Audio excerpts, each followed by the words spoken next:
Mabuhay pageant fans! Welcome back to my YouTube channel. Hey Adam G, how are you all doing? Kamusta ang Pasko niyong lahat? I hope you are all having a great one, celebrating with your loved ones despite the threat of Omicron in our midst. So for today's episode, let's still talk about Miss Universe as I watched the pageant again last weekend. And here I am about to share you all the lessons that I have learned from covering the pageant for the past 2 weeks. So, what lessons have I learned from watching and covering the 70th edition of this pageant? Well, you better stick around for my thoughts and insights.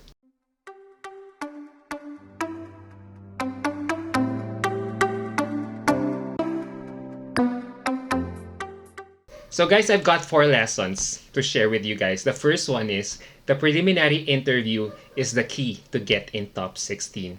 Has anyone noticed here how all the girls who made it to top 16 were all eloquent in speaking English, including the girls from some countries who don't have English as their first language? Yeah, diba? Napansin nyo? For me, it's really the biggest takeaway I have learned from watching and covering the 70th edition of Miss Universe.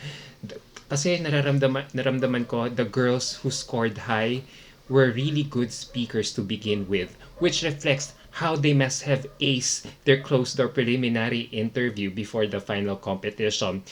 And the judges got girls from different parts of the world, and the commonality that we see in them is that they all speak English and naiintindihan talaga natin sila.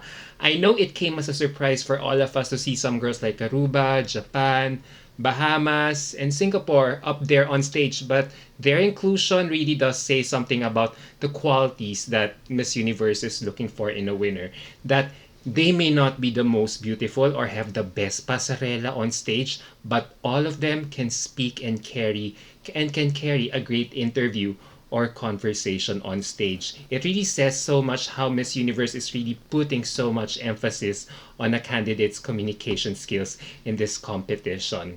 So, tatanungin niyo ako, does this mean that every candidate from now on should learn how to speak English for Miss Universe? In my opinion, it's still a no.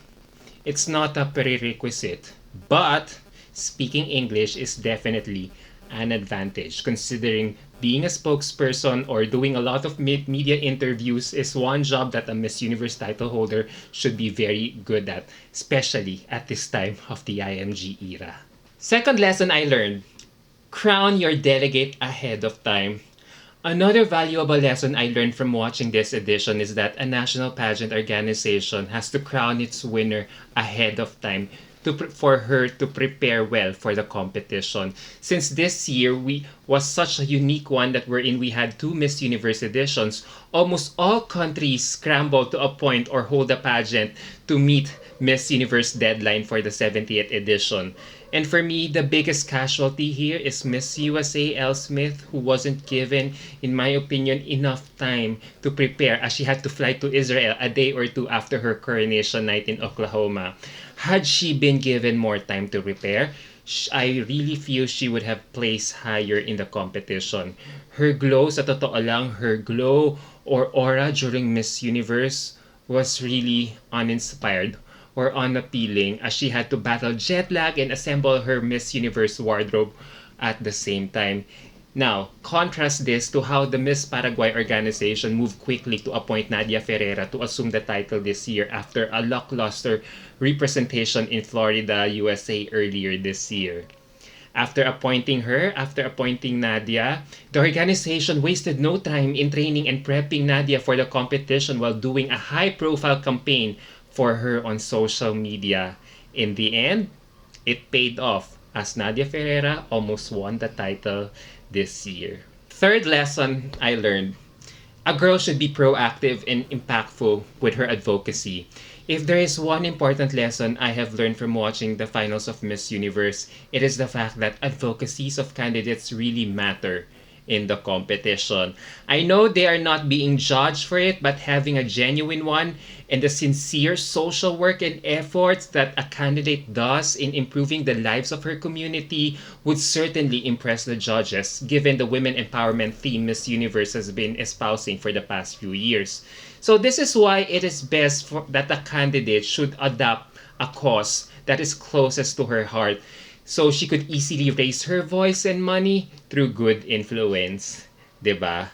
And guys, if you have noticed, diba, during the top 10 announcement in the finals, the top 10 girls had their video profiles shown talking about their background and the social work that they are doing for their advocacies at the same time. And then, diba, once these girls get trimmed down again to top 5, notice how the host, Chelsea Chris, would give a short voiceover of each candidate's background and career goals as they walk center stage for the judges and audience to realize the candidate's value and impact as a future Miss Universe title holder. Napansin niyo yun, diba? So, what can we learn from this? In as much as we appreciate a girl's ability to showcase her physical prowess on stage, it is also important pa rin talaga for a candidate to flex her impressive resume, highlighting her accomplishments and impact she has generated for her community. So, to all the young ladies wanting to join Miss Universe someday, as early as now guys, kung ako talaga tatanungin nyo, if you really want to sound organic with your advocacy in the near future, read books as early as now. Travel the world to widen your horizon and take up a cause and nurture your interest about it. That's the best way to do it talaga. The girl has to be really sincere with her advocacy. And last lesson I've learned, which for me is the most important, believe in your girl. This is one lesson we learned from Rabia the hard way. We put so much pressure on our girls every time we criticize them online. Hence, our girl will eventually break down, which will affect her performance. Luckily, with Bea this year, we applied those lessons so well that we saw how smooth Bea's entire journey was in Israel. Kasi we let the organization and Bea do their thing there in Israel, which resulted Bea to enjoy her time and perform well in the competition. And as a result, ang gaan-gaan at ang saya-saya niyang subaybayan sa kanyang laban. Whatever plans or strategies that Bea and MUP had in place, na-execute talaga nila ng maayos. So even though a lot of pageant fans were casting doubts on her, she was very unburdened of everyone's expectations to do well, that she had to make it to top 5 by hook or by crook, diba? Along the way, Bea was able to enjoy the ride and not be pressured so much, which allowed her to shine on her own merit and terms. So what can we learn from here again? For me, sending a girl who is different from our prototype is a good thing since we are giving a Miss Universe a different flavor this time around. Just look at Bea, guys, diba? She is so different and we did not force her to adopt the Catriona mold, so there was hardly any comparison that we did. So I guess we should stop comparing our MUP winner to her predecessors from now on, as pageantry is all about celebrating the different kinds of women and that we should celebrate them for who they are. From their bodies to their sense of style, let's celebrate for who they are. And if we are just going to look at the composition of the girls who made it to the top 10 of Miss Universe this edition, like Miss USA or Miss Puerto Rico, talagang each one, napansin nyo, was never a clone or prototype of their predecessors. They were their own woman. Hindi hulma ng mga predecessors nila. Like, look at Bea, di ba? Bea was being Luigi during the entire competition, right? So, bottom line is, yes, we can all have our reservations about our girls. We can even criticize them and put so much pressure on them from their crowning moment until she flies to the host country. But the moment she finally arrives in the host country, what we could only do then is to offer our moral and unwavering support.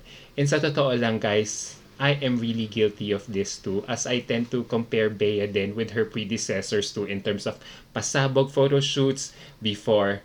But then, as I got to know Bea in the process, I realized she is her own person and it's unfair for me to expect things from her that her predecessors had done before.